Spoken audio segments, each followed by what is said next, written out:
Good afternoon. The purpose of this tutorial is to look at the marginal cost of feed for milk production. This is a key metric on all dairies because increasing marginal milk production is a key component of many herd management strategies on a dairy. So whether we're looking at putting fans in the dairy or milking 3 times a day or improving our reproductive efficiency, all of these have economic value in terms of how much increases in milk production do we see per cow per day. In most cases, for cows to increase in milk production requires a higher consumption of feed. This is what we call marginal feed. And what we are interested in is estimating the cost of this marginal increase in feed.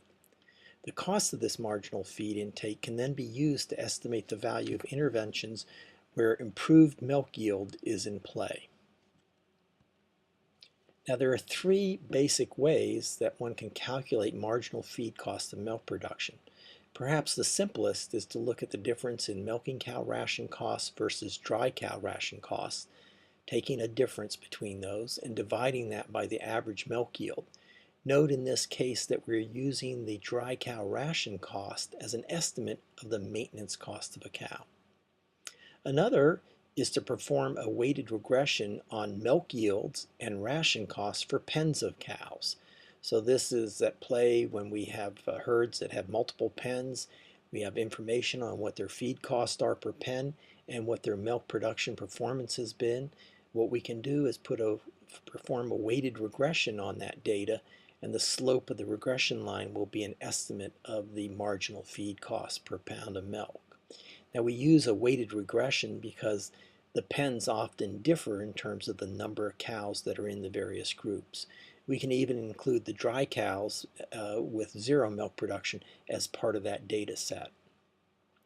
And then the third method is to use the actual annual accrual total feed expenditures that one might see on a profit loss statement or some of the other financial sheets that are commonly calculated on dairies for both the milking and dry cows. So this is the total feed that was perhaps purchased or made within a period of time, often a year, for both the milking and dry cows, so all the adult cows.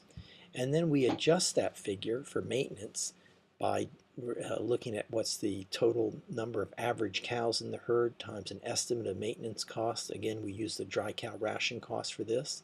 And then we divide that by the total milk sold. And this will then give you a cost per pound of milk. Now what we've done is we've created a visual analytic that allows you to look at these 3 methods easily and also to look at some other aspects of the formulation.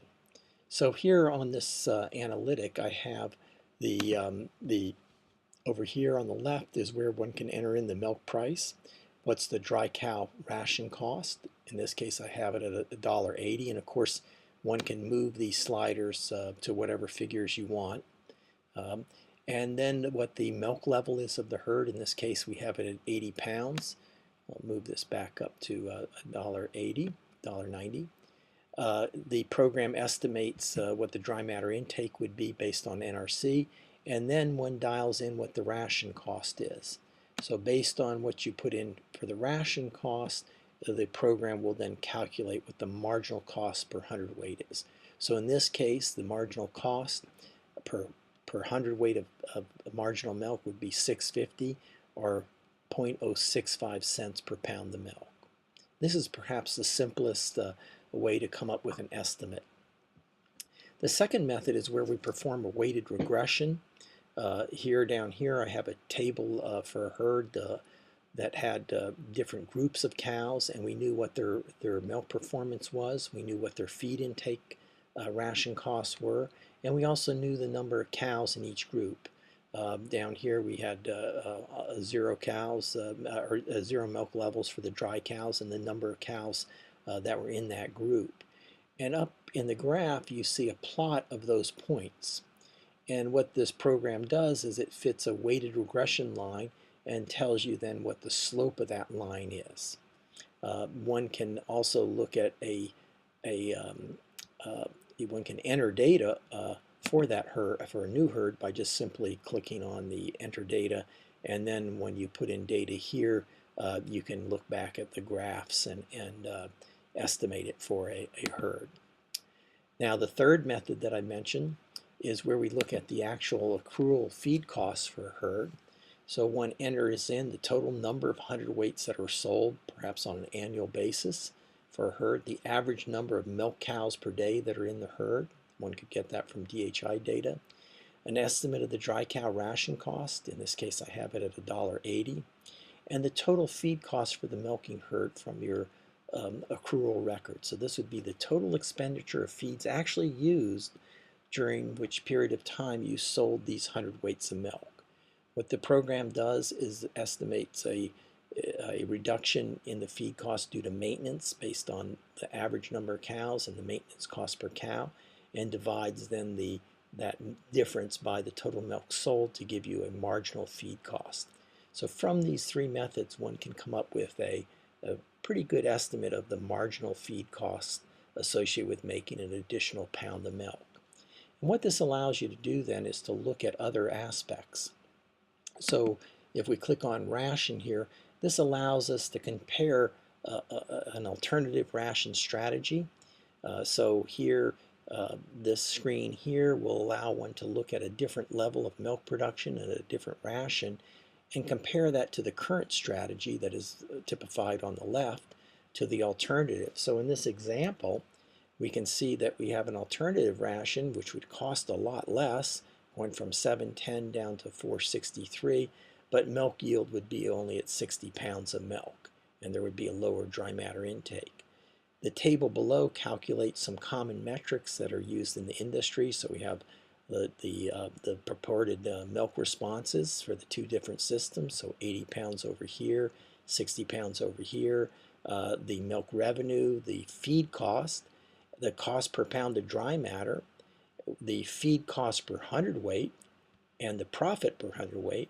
And when you look at some of these metrics here, the cost per pound of dry matter, 11 cents, feed cost per hundredweight, 7.72, profit per hundredweight, 11.25, it would appear that the alternative, the lower milk yield, would be the strategy of choice.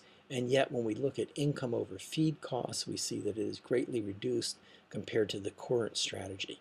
So the teaching tool aspect of this analytic is to show how sometimes common ratio metrics that are used by the industry can lead to illusionary strategies. In other words, in this case, because you produce fewer hundredweights of milk on the alternative strategy, you end up making less income over feed costs for that cow. And of course, all of these are changeable in terms of what strategies you want to look at and what ration costs you want to pursue and compare. It also allows you to look at the use of products on a herd.